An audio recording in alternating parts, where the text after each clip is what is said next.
안녕하세요. 일신사입니다. 저희 채널에는 신박한 사연들이 많이 있으니 많은 분들의 구독 부탁드립니다. 이번 사연은 아기 얼굴에 마늘을 비벼놓은 시어머니 앞에서 남편 따귀를 때리고 이혼하자고 난리를 쳤다는 며느님의 사연인데요. 함께 보시겠습니다. 안녕하세요. 2살짜리 아이 하나 키우는 워킹맘입니다.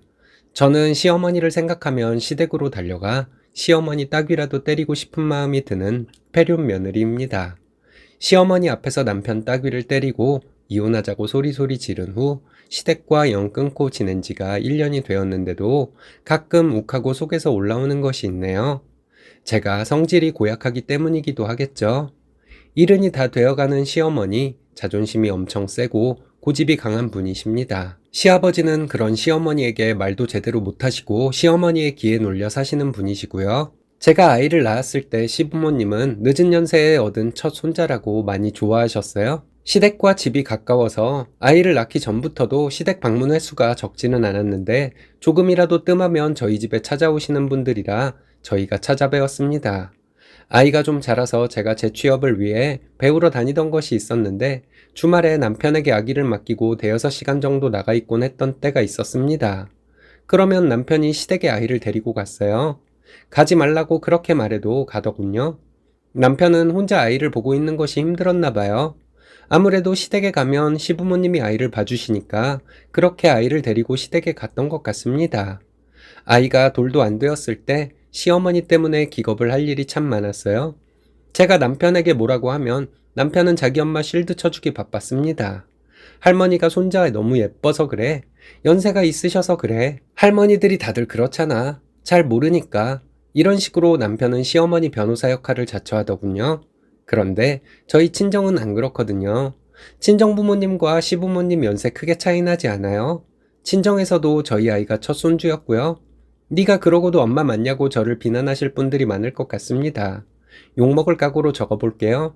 아이가 7개월 때 시어머니는 공갈적 꼭지에 꿀을 발라서 아이에게 물려주는 바람에 깜짝 놀라서 부랴부랴 아이 데리고 병원에 다녀온 적이 있었습니다. 그때 놀랐던 거 생각하면 지금도 가슴이 두근거려요. 제가 부엌에서 나오면서 발견하고 다행히도 입에 공갈적 꼭지가 닿자마자 빼버렸기 때문인지 아이에게 이상은 없었습니다. 그때 아이가 감기에 걸려 있었거든요. 시어머니는 아이가 기침을 자주 하는 것을 보고 꿀이 기관지에 좋아서 그렇게 하셨다고 말씀하시더니 당신 어렸을 때는 없어서 못 먹었던 것이라고 도리어 화를 내셨어요. 그러시면 안 된다는 거 자료 검색해서 읽어드렸는데 그 후로도 2번을 더 시도하셨습니다. 그때마다 남편이 시어머니에게 소리 지르며 뭐라 했고 시어머니도 역정을 내셨는데 어쨌든 그 후로는 시도하지 않으셨어요. 처음 이런 일이 있었을 때 다시는 시댁에 가지 말았어야 했다는 후회가 듭니다. 사고방식은 옛날 분이시고 상식도 별로 없는 분이라서 그런지 시어머니는 어디서 들은 얘기가 있으면 그 지식을 가지고 그렇게 고집을 부리셨어요. 물티슈에 안 좋은 성분이 들어있다며 저에게 가제손수건을 빨아서 쓰라고 하셨습니다. 처음에는 그렇게 했지만 점점 사용량이 감당이 안 되었어요. 건티슈 상태에서 사용할 때마다 물에 적셔 사용하는 제품을 사용했는데도 뭐라 하시더군요. 저도 피부가 민감한 편이에요. 이런 면이 아이에게 유전되었을까 걱정이 되어서 안 그래도 아이 세제나 로션, 물티슈 등을 꼼꼼하게 알아보고 구매했습니다. 별 문제가 없는데도 시어머니는 저에게 꼭 가제손수건을 사용하라고 하시는데 너무 답답했네요. 한 번은 시어머니가 아이 코에 빨래집게를 집어 놓았습니다. 시댁 식구들은 코가 낮은 편인데 저는 콧대가 좀 있는 편이에요. 아이가 아직 한참 어린데 콧대를 세워준다고 시어머니는 그런 행동을 하셨답니다. 그때 저는 밖에 나가 있을 때였고 남편이 아이를 데리고 시댁에 가 있다가 발생한 일이었어요. 아이가 자지러지게 울어서 뺐다는데 코에 상처가 생겼습니다. 내가 잘못한 것이 뭐가 있냐는 듯한 시어머니의 태도에 순간 손이 나갈 뻔했네요. 시어머니가 하는 행동을 다시는 못하게 만들지 못하는 남편도 공범이라는 생각이 들더군요. 조금 더 생각해보니 그런 시어머니와 아이가 만나도록 내버려두는 저도 공범이라는 생각이 들었습니다. 그래서 남편에게 제 생각을 말했는데 남편은 매번 하던 말을 하더군요. 위에 적은 자기 엄마를 비호해주는 말들. 아이가 태어나고 몸 추스리고 처음으로 시댁에 갔을 때부터 시댁 부엌 일을 제가 했습니다. 시어머니는 그전부터 저만 보면 손가락 하나 까딱하지 않는 분이었는데 임신해서 배가 불렀을 때도 아이가 태어난 지 얼마 안 되었을 때도 똑같더라고요. 저에게 이거 해라 저거 해놓고 가라는 말은 덤이었고요.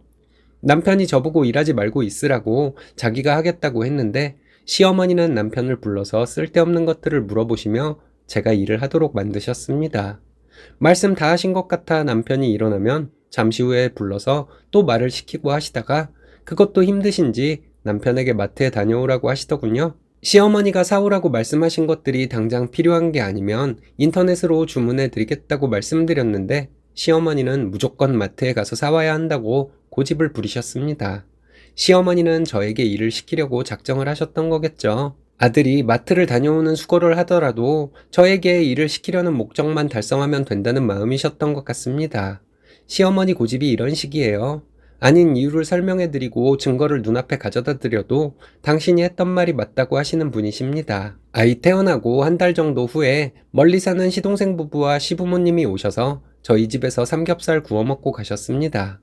겨울이라 추워서 환기시키기도 쉽지 않았는데 굳이 그렇게 삼겹살을 집에서 구워 먹어야 했는지 시부모님과 시동생 부부도 마찬가지지만 그걸 말리지 못한 남편도 정말 패주고 싶은 마음까지 들었네요. 시부모님과 시동생 부부는 물론 먹고 나서 그대로 두고 갔고 뒷정리는 남편과 제가 했습니다.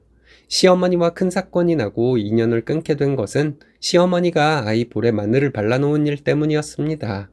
아이가 열이 좀 있을 때였는데 제가 주말에 나갔다 들어온 사이에 시부모님이 와 계시더라고요. 아이를 보니 아이가 자지러지게 울고 있었습니다. 눈이 빨개서 무슨 일 있었냐고 물었더니 시어머니가 당당하게 말씀하시더라고요. 이렇게 하면 좋다고 하면서 깐 마늘을 아이 볼에 비볐다고 합니다. 아이가 눈이 얼마나 매웠을까요?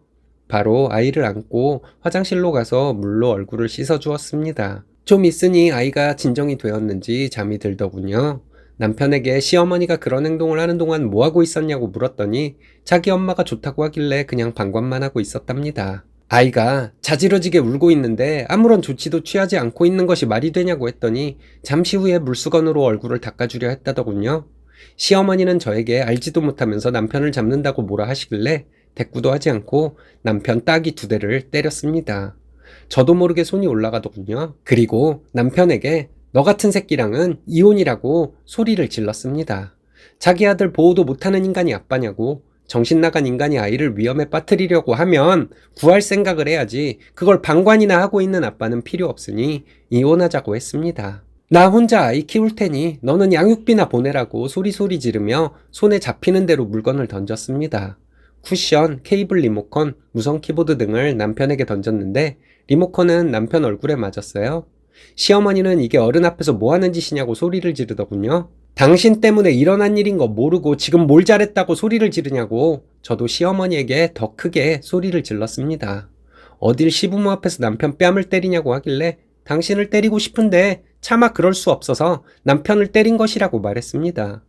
어차피 이혼할 거 내 아이 위험에 빠뜨리고도 잘못을 모르는 시어머니 뺨이라도 때리고 이혼하겠다고 시어머니에게 달려들었거든요.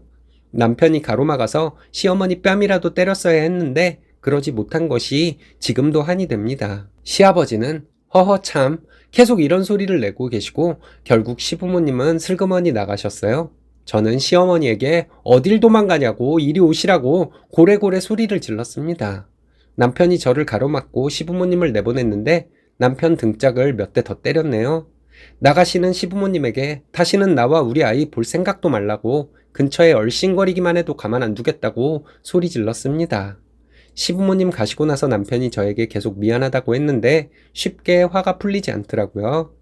일주일 넘게 풀이 죽어서 사과만 하고 있는 남편에게 저는 계속 이혼하자는 말만 하며 울고불고 했습니다. 남편이 저에게 어떻게 하면 이혼 안 할 것이냐고 묻길래 네 손으로 니네 엄마 경찰에 신고하라고 말했습니다. 남편은 뭘로 신고하냐고 묻더군요. 아이를 그렇게 위험에 빠뜨렸는데 뭘로 신고해야 할지도 모르냐고 소리를 질렀더니 시댁 식구들과 자기도 평생 안 보고 살 테니 한 번만 봐달라고 했습니다.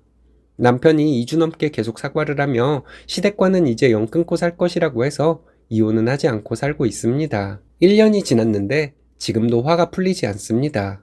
제가 성질이 못된 것인지 모르겠지만 그날 시어머니 뺨을 때리지 못하고 남편의 뺨을 때린 것이 안쓰러워요. 지금도 가끔 시댁에 찾아가서 시어머니에게 해코지를 하고 싶은 충동이 들곤 합니다. 그 후로 시어머니 전화가 몇 번 왔지만 받지 않았습니다. 받으면 쌍욕부터 나올 것 같아서요. 남편에게도 전화가 왔는데 안 받았다고 합니다. 여러분들에게 털어놓고 시댁 식구들에 대한 기억을 지워버리고자 이렇게 글을 적어봅니다.